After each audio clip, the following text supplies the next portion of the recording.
तो आज हम पढ़ रहे हैं अपॉइंटमेंट ऑफ डायरेक्टर्स के बारे में, सेक्शन नंबर 152। इसके जो सबसे इम्पोर्टेंट सबसेक्शन है वो है सबसेक्शन नंबर 6 और सबसेक्शन नंबर 7। उससे बात करते हैं director liable to retirement by rotation. लेकिन उससे पहले उससे ऊपर वाले जो सबसेक्शन है हमें वो पढ़ने पड़ेंगे। सबसे पहले सबसेक्शन में ये लोग क्या बात करते हैं, अपॉइंटमेंट ऑफ फर्स्ट डायरेक्टर्स के बारे में बात करते हैं। अपॉइंटमेंट ऑफ फर्स्ट डायरेक्टर के लिए इन्होंने ये बोला है कि अगर कंपनी के आर्टिकल्स में कोई बात नहीं लिखी हो किसके रिलेटेड, फर्स्ट डायरेक्टर के रिलेटेड कि कौन फर्स्ट डायरेक्टर बनेगा, तो जो सब्सक्राइबर्स होंगे मेमोरेंडम के उन्हीं को अपन फर्स्ट डायरेक्टर बना देंगे। वो they will be the deemed first director of the company. ठीक है। और अगर ओपीसी रहा तो ओपीसी का जो सिंगल मेंबर रहेगा उसको अपन डीम्ड फर्स्ट डायरेक्टर बना देंगे। लेकिन फिर एक क्वेश्चन ये आता है कि भैया अपन ने पढ़ा एक कंपनी दूसरी कंपनी की मेंबर बन सकती है, और कंपनी मेंबर बनना है तो मतलब कि सब्सक्राइबिंग टू द मेमोरेंडम हो जाएगा फिर वो। लेकिन एक कंपनी एसोसिएशन डायरेक्टर नहीं बन सकती, एक इंडिविजुअल अकेला डायरेक्टर बन सकता है।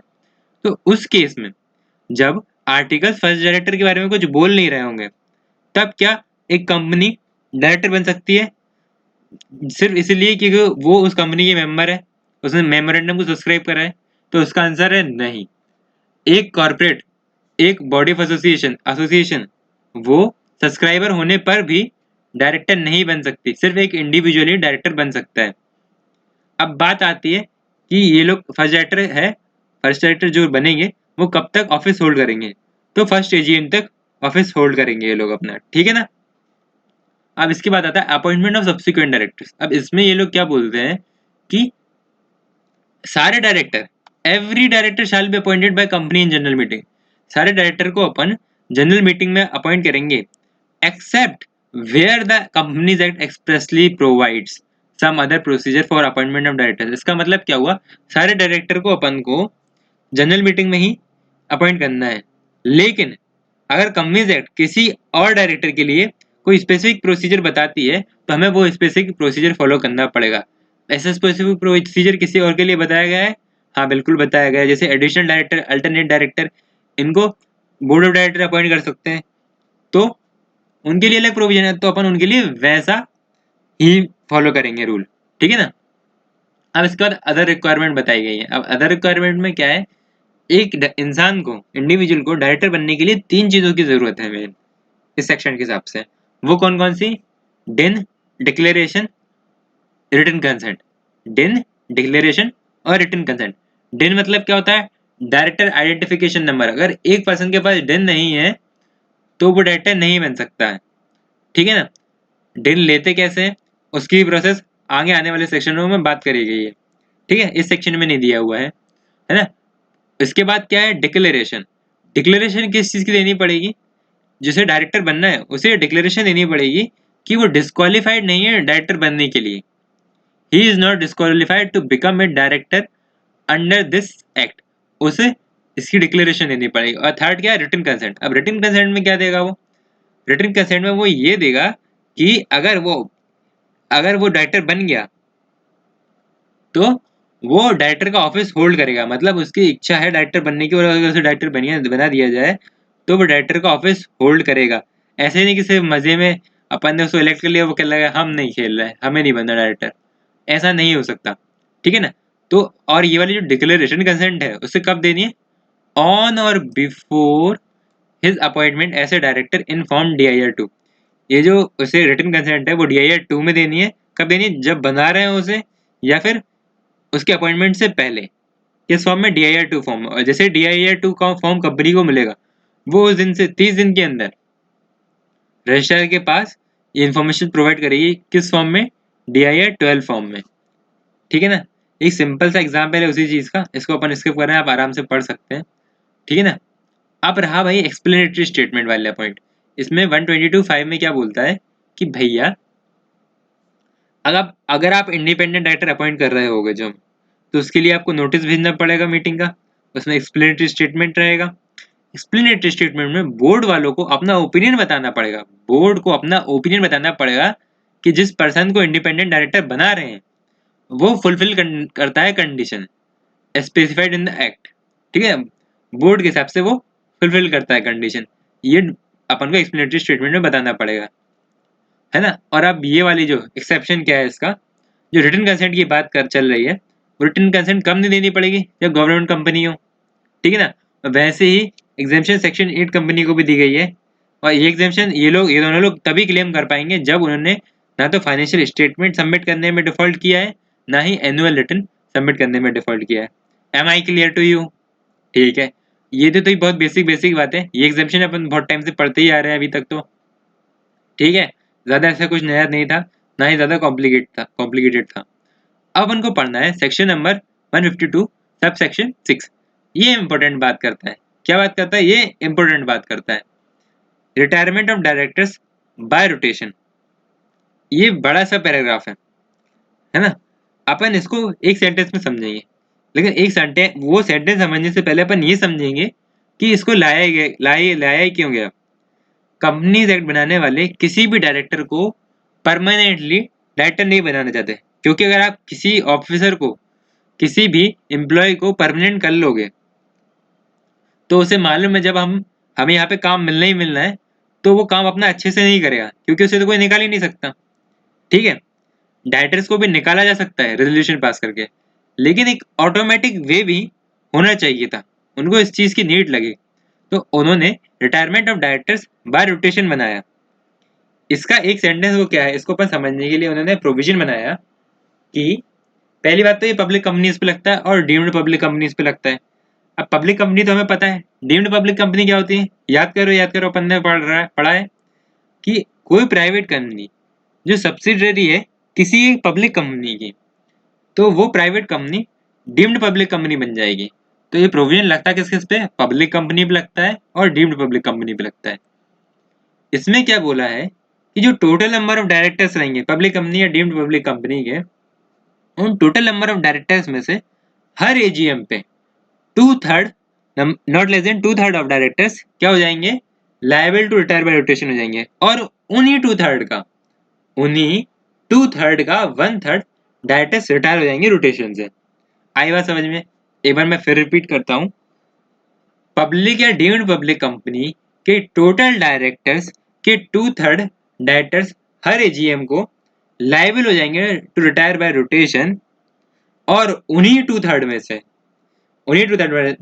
से याद रखना, टोटल डायरेक्टर की बात नहीं चली, उन्हीं 2/3 डायरेक्टर में से 1/3 डायरेक्टर उस एजीएम के दिन रिटायर हो जाएंगे, ठीक है ना। जो रिटायर हो गए डायरेक्टर आप उनको अपॉइंट फिर से कर सकते हो, वो अपन देखेंगे आगे। लेकिन अभी जो अपन ने एक सेंटेंस समझा, उसको पूरा अच्छे तरीके से समझने के लिए अपन आगे चलते हैं, ठीक है ना।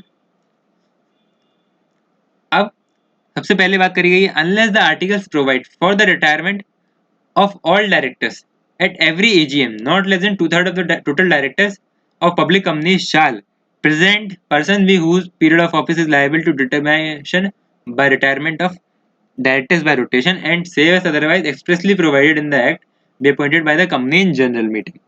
अब ये बोलना चाह रहे हैं कि अगर आप, सबसे पहले तो अपन आर्टिकल चेक करेंगे, अगर आर्टिकल में सारे डायरेक्टर के लिए ऐसा प्रोविजन है कि सारे डायरेक्टर्स एजीएम के दिन रिटायर हो जाएंगे, तब ये सेक्शन एप्लीकेबल नहीं होगा। भाई क्यों हो, अपन का काम है भाई, अपन इस सेक्शन बनाने का पर्पज ये है कि सारे डायरेक्टर ऑटोमेटिकली कभी ना कभी तो रिटायर हों, और जब आपने आर्टिकल में ही लिख दिया कि हर साल रिटायर हो, तो प्रोविजन बनाने का मतलब ही, प्रोविजन एप्लीकेबल करने का मतलब ही नहीं है आप पे। तो उन्होंने क्या कहा, अगर आपके आर्टिकल में ऐसे लिखा है कि सारे डायरेक्टर्स एजीएम के दिन क्या हो जाएंगे, रिटायर हो जाएंगे, तब तो आप पे ये प्रोविजन नहीं लगेगा। और अगर ऐसा नहीं लिखा, तो not less than 2/3 number of directors क्या हो गए, liable to retire by rotation हो जाएंगे, ठीक है। अब ये कब होंगे वो अपन आगे पढ़ेंगे, लेकिन अब कुछ बारीकियां जो समझनी है, ठीक है ना। अपन का सेंटेंस क्या था, टोटल नंबर ऑफ डायरेक्टर्स के 2/3 लायबल होंगे, तो उन्होंने 2/3 टोटल नंबर ऑफ डायरेक्टर बोलेंगे ही किसको, इन्होंने उसकी डेफिनेशन बताई है, इस वाले में नहीं, थोड़े आगे चल के, लेकिन उसको यहीं पे समझना जरूरी है, ठीक है। उन्होंने बताया है कि टोटल नंबर ऑफ डायरेक्टर्स में से ना तो आप इंडिपेंडेंट डायरेक्टर काउंट करोगे, ना ही नॉमिनी डायरेक्टर को काउंट करोगे, ठीक है। और नॉमिनी डायरेक्टर में कौन से डायरेक्टर पे जाएंगे, ट्रिब्यूनल ने अपॉइंट किया अगर कोई डायरेक्टर, तो टोटल नंबर ऑफ डायरेक्टर में आप ना इंडिपेंडेंट डायरेक्टर काउंट करोगे, ना नॉमिनी डायरेक्टर काउंट करोगे। और जब अपन ने स्मॉल शेयर होल्डर डायरेक्टर पढ़ा था तो उसमें लिखा था कि ये भी liable to retire by rotation नहीं होंगे। अब liable to not retire by rotation और टोटल नंबर ऑफ डायरेक्टर्स में काउंट नहीं करना अलग बात है। Small shareholder retire liable नहीं होंगे रिटायरमेंट के लिए, लेकिन टोटल नंबर ऑफ डायरेक्टर्स में गिने जाएंगे। अब मान लीजिए एक कंपनी में 12 डायरेक्टर थे। कितने डायरेक्टर थे? 12 डायरेक्टर थे, है ना। अब उसमें एक इंडिपेंडेंट डायरेक्टर था, एक नॉमिनी डायरेक्टर था और एक स्मॉल शेयर होल्डर डायरेक्टर था और बाकी सारे अदर डायरेक्टर थे। तो अपन इसमें चेक करेंगे टोटल नंबर ऑफ डायरेक्टर कितने हैं। कितने? Total number of director. तो भैया 12 में से इंडिपेंडेंट डायरेक्टर को गिनना नहीं है तो 11 बचे, नॉमिनी को गिनना नहीं है 10 बचे। अब स्मॉल शेयर होल्डर डायरेक्टर को गिनना है नहीं गिनना, वो भी तो लायबल नहीं होगा रिटायर बाय रोटेशन से। तो क्या बोला है कि उसको अपन गिनेंगे तो सही। अपने पास में डायरेक्टर कितने बचेंगे? 10 डायरेक्टर बचेंगे, है ना। अपने पास बचेंगे 10 डायरेक्टर, 12 में से 2 गए, 10 बचे। अब 10 बचे, लेकिन जो 10 में से 2/3 लायबल होंगे ना, उन 2/3 में अपना स्मॉल शेयर होल्डर डायरेक्टर नहीं आएगा। जो बाकी के बचेंगे उनमें गिना जाएगा उसको। आई बात समझ में? वो रिटायर नहीं हो सकता। तो आई बात समझ में? और एक ये रहेगा प्रोड्यूसर कंपनी के थोड़ा केस डिफरेंट है। प्रोड्यूसर कंपनी का केस थोड़ा डिफरेंट है। वो अपन जब प्रोड्यूसर कंपनी पढ़ेंगे उसमें भी एक डायरेक्टर बताएगा जिसको नहीं गिनना है। तो अपन जब प्रोड्यूसर कंपनी पढ़ेंगे तब अपन वो वाली चीज पढ़ेंगे। अब एक इम्पोर्टेंट बात ये आती है, नॉट लेस देन 2/3 का मतलब यहाँ पे क्या होता है। एक बहुत अच्छी बात है, ठीक है ना। बहुत अच्छी बात करी गई। अभी अपने पास कितने डायरेक्टर बचे थे? 10 डायरेक्टर बचे थे, ठीक है ना। अब 10 डायरेक्टर का 2/3 कितना होता है? 10 डायरेक्टर का 2/3 होता है 6.66। अब मैथमेटिक्स का जो रूल है, अपन क्या करते हैं मैथमेटिकली, अगर फ्रैक्शन नंबर में आता है कोई नंबर तो अपन उसको जो सबसे पास वाला होल नंबर होता है उसमें अपन कन्वर्ट कर देते हैं। जैसे 6.66 है, या तो आप इसे 6 में कन्वर्ट कर सकते हो या तो आप इसे 7 में कन्वर्ट कर सकते हो। और 6.33 है तो या तो आप इसे 6 में कर सकते हो या 7 में कर सकते हो। अपन अगर मैथ का रूल लगाएं तो अपन क्या करेंगे, 6.66 को तो अपन 7 में कन्वर्ट करेंगे, लेकिन 6.33 को अपन 6 में कन्वर्ट कर देंगे, क्योंकि वो पास में है, वो पास वाला होल नंबर है, नियरेस्ट होल नंबर है, ठीक है ना। लेकिन इसमें ऐसा नहीं कर सकते। अब क्यों नहीं कर सकते? अब भैया अपने पास बचे 10 डायरेक्टर। अब उन्होंने बोला नॉट लेस देन 2/3 तो लायबल होने चाहिए रिटायर बाय रोटेशन के लिए। अब मान लो आपके सामने 10 डायरेक्टर खड़े हुए हैं, ठीक है ना। आप वो कंपनी सेक्रेटरी कंपनी के, चार्टर्ड अकाउंटेंट हो कंपनी के, ठीक है ना। अब आपको इनमें से liable to retire by rotation के लिए लोग निकाल रहे हैं। आपने ये कैलकुलेटर पे करा, आपका आंसर है 6.66। अब आपने निकाल लिए, 6 लोगों को तो आपने सेट में खड़ा कर लिया, है ना। स्मॉल शेयर होल्डर को तो मना कर दिया, भाई तुम तो लायबल हो नहीं सकते। अब बचे 3 डायरेक्टर आपके सामने। अब उनमें से आपने एक को लिया। अब आपने उससे बोला भाई देख, या तो तू पूरा लायबल होगा रिटायरमेंट रोटेशन के लिए, क्योंकि मैं तेरे को फ्रैक्शन में तो तेरे को आधा तो मैं लायबल नहीं कर सकता रिटायरमेंट के लिए, है ना। और अगर मैं तेरे को नहीं लूं, तेरे को मैं 6 मान लूं, ठीक है ना, तेरे को छोड़ दूं। अगर मान लीजिए किसी चीज का 2/3 इस टाइप में आ रहा है, 6.33 करके आ रहा है, तो भाई अगर मैं तेरे को 6 कर दूंगा यहाँ पे तो नॉट लेस देन 2/3 हो जाएगा, मतलब कि लेस देन 2/3 हो जाएगा, क्योंकि 2/3 तो 6.33 था। और फिर इस हिसाब से तो कंपनीज एक्ट का प्रोविजन का वायलेशन हो जाएगा कि भैया तुमने 2/3 से कम डायरेक्टर को लायबल करा। या ये तो गड़बड़ बात हो गई। या तो भाई तू पूरा लायबल हो जा, नहीं तो मैं तो कंपनीज एक्ट के हिसाब से चलूंगा, मैं तेरे को आधा लायबल कर दूंगा, मैं तेरे को बीच में से काट दूंगा। तो भाई अब डायरेक्टर क्या बोलेगा कि भाई एक काम कर, तू मेरे को पूरा लायबल कर दे, तो क्योंकि कंपनीज एक्ट की तो अपन वायलेशन कर नहीं सकते हैं। तो हमेशा ऐसी कंडीशन में क्या होगा, जो नॉट लेस देन वाली बात चल रही है उसमें आगे वाले नंबर ही देखेंगे, क्योंकि अपन 2/3 से तो कम कर ही नहीं सकते। अगर ये लिखा होता कि नॉट लेस देन 2/3 की जगह लिखा होता कि 2/3 नंबर ऑफ डायरेक्टर्स लायबल रहेंगे, और अगर 2/3 अगर नंबर फ्रैक्शन में आया तो अपन उसको नियरेस्ट नंबर से वो क्या कर देंगे, राउंड ऑफ कर देंगे, तब अपन उसको 6 कर सकते थे, 6.33 को 6 कर सकते थे। लेकिन अब इसमें 6.33 भी 7 होगा और 6.66 भी 7 होगा। Am I clear to you? अब जो रिमेनिंग डायरेक्टर है वो अपने ही टर्म के हिसाब से चलेंगे जो उनके अपॉइंटमेंट वाले हैं, ठीक है। अब उसमें क्या बोला था अपन ने सेंटेंस में सारे total number of directors, total number of directors का मतलब क्या होगा, इंडिपेंडेंट डायरेक्टर को हटा दो, नॉमिनी डायरेक्टर को हटा दो, है ना, और जो अपना कौन सा वाला director small share holder director है उसको हटाओ मत, लेकिन उसको लायबल मत बनाना 2/3 में से। क्या करना है उनको, टोटल डायरेक्टर को एजीएम के दिन लायबल करना है, 2/3 को लायबल करना है और 1/3 को रिटायर करना है। तो उन्होंने क्या बोला है कि फर्स्ट एजीएम पे पब्लिक कंपनी के, और उसके बाद कौन सी वाली फर्स्ट एजीएम, जिस जनरल मीटिंग में फर्स्ट डायरेक्टर को अपॉइंट किया था उसके बाद वाली जो एजीएम है, फर्स्ट जनरल मीटिंग की बात चले, फर्स्ट जनरल मीटिंग उसके बाद वाली जो एजीएम है वो वाली एजीएम से, और उसके बाद at every subsequent AGM 1/3 director है वो क्या इसके लिए हो जाएंगे, लायबल टू उसका रोटेट करने के लायबल कर देंगे, मतलब कि उन्हें रिटायर कर देंगे अपन, ठीक है ना। अब और अगर वो रैशनल नंबर में आया, अगर neither 3 nor a multiple of 3 then the number nearest to 1/3 shall be retire from office, मतलब कि अगर अब इसमें 6.77 हुआ, 6.66 हुआ तो अपन इसको 7 करेंगे, और 6.33 हुआ तो अपन इसको 6 करेंगे, क्योंकि जो नियरेस्ट नंबर है 1/3 के, नियरेस्ट 1/3 का जो नंबर रहेगा उसको अपन राउंड ऑफ कर देंगे। अब ठीक है, अगले वाले पैराग्राफ में यही बात करी गई है कि पब्लिक कंपनी पे लगता है और डीम्ड पब्लिक कंपनी पे लगता है, ठीक है ना। वो 2/3 को लायबल करना है, 1/3 को और 1/3 को रिटायर ही करना है। इसके बाद अपन को क्या बताया, टोटल नंबर ऑफ डायरेक्टर में किसको नहीं लेना है, नॉन रोटेशनल डायरेक्टर्स को। नॉन रोटेशनल डायरेक्टर कौन कौन से होगा, इंडिपेंडेंट डायरेक्टर, नॉमिनी डायरेक्टर और अपना स्मॉल शेयर होल्डर डायरेक्टर, लेकिन स्मॉल शेयर होल्डर डायरेक्टर को अपन को काउंट में लेना है टोटल नंबर ऑफ डायरेक्टर्स के में, ठीक है। ये नॉमिनी वाले की बात करी गई है, ठीक है। ये नंबर टू नियरेस्ट 1/3 करने की बात करी गई है। अब अपन कुछ एग्जाम्पल देखते हैं। एग्जाम्पल में क्या लिखा है, खटखटा लिमिटेड है इसका, इसमें 12 डायरेक्टर थे जिसमें 2 इंडिपेंडेंट डायरेक्टर हैं और एक नॉमिनी डायरेक्टर है। तो अब इसके हिसाब से, और पब्लिक लिमिटेड है ये, क्योंकि प्राइवेट लिमिटेड नहीं लिखा इसके नाम में, है ना, पब्लिक कंपनी है तो इस पर तो लगेगा रूल। तो अपन इसको बताना है लायबल टू रिटायर बाय कितने होंगे और एक्चुअली में रिटायर कितने होंगे, ठीक है। तो अपन देखते हैं। अब 12 में से 2 तो गए इंडिपेंडेंट डायरेक्टर, 10 बचे, 10 में से एक गया नॉमिनी डायरेक्टर, अपने बचे कितने, 9 डायरेक्टर। अब 9 का अपन 2/3 करेंगे तो कितना जाएगा, 6 डायरेक्टर जाएंगे, और 6 का 1/3 करना है, 2/3 का 1/3 करना है, तो 6 का 1/3 करेंगे तो अपना कितना जाएगा, 2 डायरेक्टर्स। तो ये जो 2 डायरेक्टर हैं वो लाइव उनको अपन रिटायर कर देंगे। अब एग्जाम्पल नंबर 4 देखते हैं, उसमें 6 डायरेक्टर हैं, ठीक है। 6 का 2/3 करेंगे तो कितना आंसर जाएगा, 4। 4 का 1/3 करेंगे तो 1.33 आ रहा है ना। अब ये 1/3 जब कर रहे थे अपन को तो नियरेस्ट नंबर से कर देना है, तो 1/3 का अपन क्या कर देंगे, नियरेस्ट नंबर क्या होता है, 1 होता है।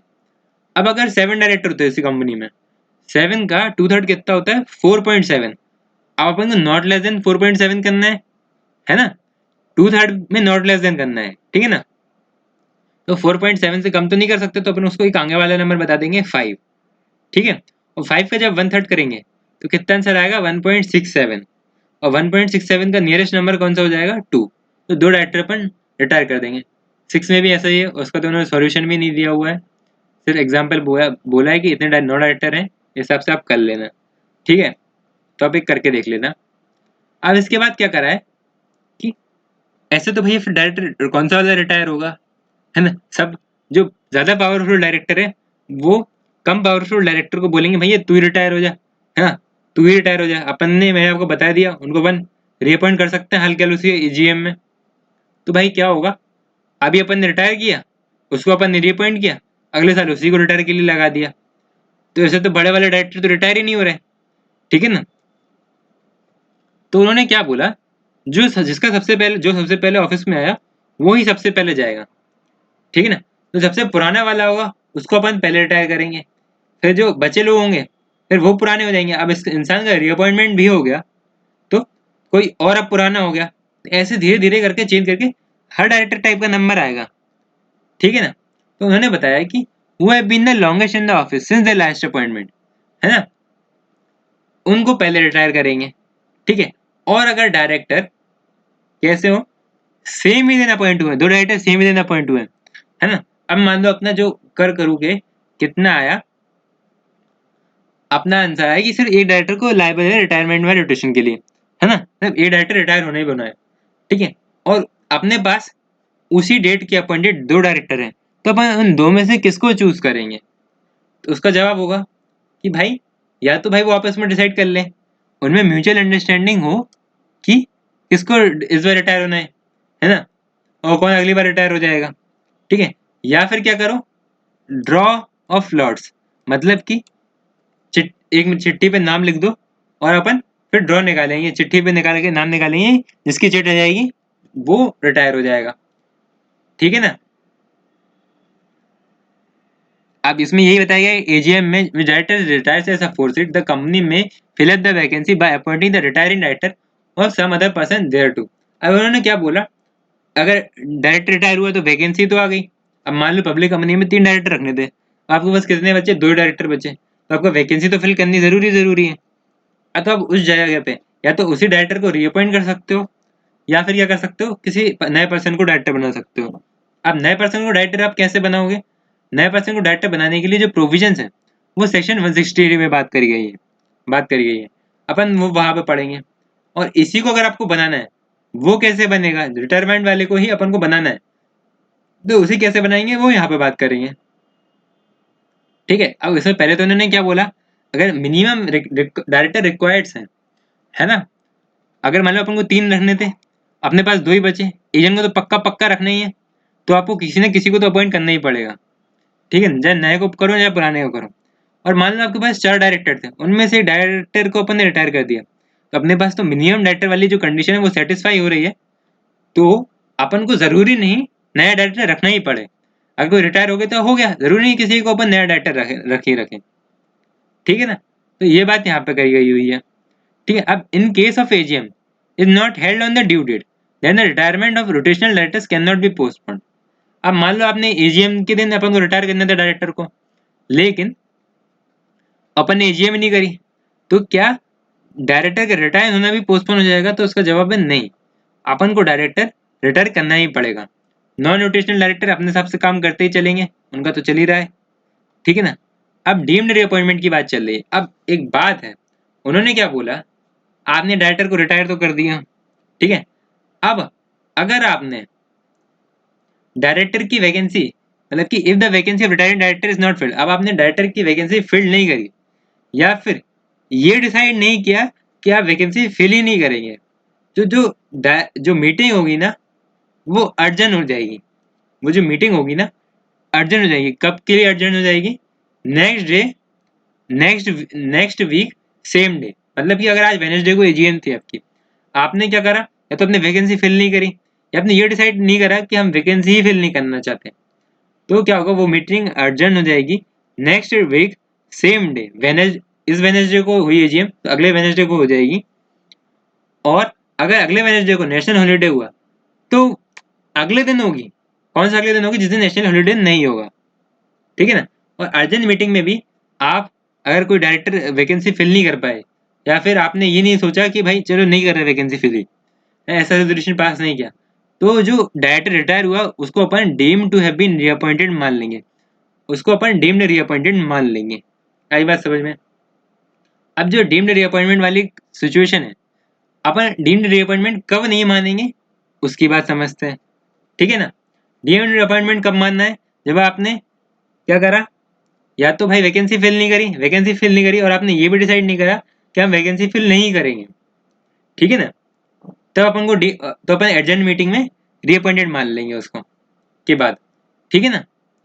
अब इसका एग्जाम्पशन क्या है, अगर रीअपॉइंटमेंट करने वाले हो आप उसका, आपने मान लीजिए रिटायरिंग डायरेक्टर का आपने रीअपॉइंटमेंट के लिए वोट करा, मतलब कि भाई बताओ अगर अभी ये पर्सन ए अपना डायरेक्टर रिटायर हो रहा है, उसको अपन रिटायर कर दिया, अपन ने उसके लिए रेजोल्यूशन पास करने की कोशिश करी कि भैया क्या आप लोग इसको डायरेक्टर फिर से बनाना चाहते हो? अब लोगों ने वो ही मना कर दिया। उसका जो रीअपॉइंटमेंट वाला रेजोल्यूशन था उसको अपन has been put to vote and lost, है ना। तो भैया लोगों को डायरेक्टर बनाने नहीं, तो आप उसको बाय लॉ से, मतलब कि ऐसे डीम्ड डायरेक्टर नहीं बना सकते हो, ठीक है ना। या फिर क्या, जो डायरेक्टर बनने वाला है, जो डायरेक्टर भी रिटायर हो रहा है, वही बोल दे कि भाई उसे अब फिर से डायरेक्टर बनना नहीं है, या फिर वो डिस्क्वालीफाइड हो जाए, या फिर उस टाइप के डायरेक्टर को बनाने के लिए कोई स्पेशल या ऑर्डिनरी रेजोल्यूशन लगना था, और तो फिर वो उसी टाइप से डायरेक्टर बनेगा, वो फिर डीम्ड रीअपॉइंटमेंट नहीं होगा उसका। या फिर सेक्शन 162 की कंडीशन आपने फुलफिल नहीं करी है। अब वो क्या है बात थी, सेक्शन 162 क्या बोलता है कि अगर आप कोई डायरेक्टर को अपॉइंट करना है, अगर आपको किसी डायरेक्टर को अपॉइंट करना है तो उसके लिए सेपरेट रेजोल्यूशन फाइल करना है पड़ेगा। अगर आपको एक रेजोल्यूशन से 2 डायरेक्टर बनाने हैं तो आपको उसका एक प्रपोजल भेजना पड़ेगा कि आप एक रेजोल्यूशन से 2 डायरेक्टर बनाना चाहते हैं, और उस प्रपोजल का अगेंस्ट एक भी अगेंस्ट में वोट कास्ट नहीं होना चाहिए। और अगर हुआ होगा और आप इसका फॉलो नहीं करेंगे तो क्या होगा, जो अपॉइंटमेंट हो जाएगा वो वॉइड कहलाएगा। जो अपॉइंटमेंट है वो वॉइड कहलाएगा, मतलब कि आपका कोई डायरेक्टर रिटायर हो रहा था, आपका कोई डायरेक्टर रिटायर हो रहे थे, आपके 2 डायरेक्टर रिटायर हो रहे थे, है ना, आपने उन दोनों को रिटायर कर दिया और आपने एक ही रेजोल्यूशन से उनको है ना, ठीक है, रीअपॉइंट करने की कोशिश करी, तो भाई फिर वो नहीं होगा।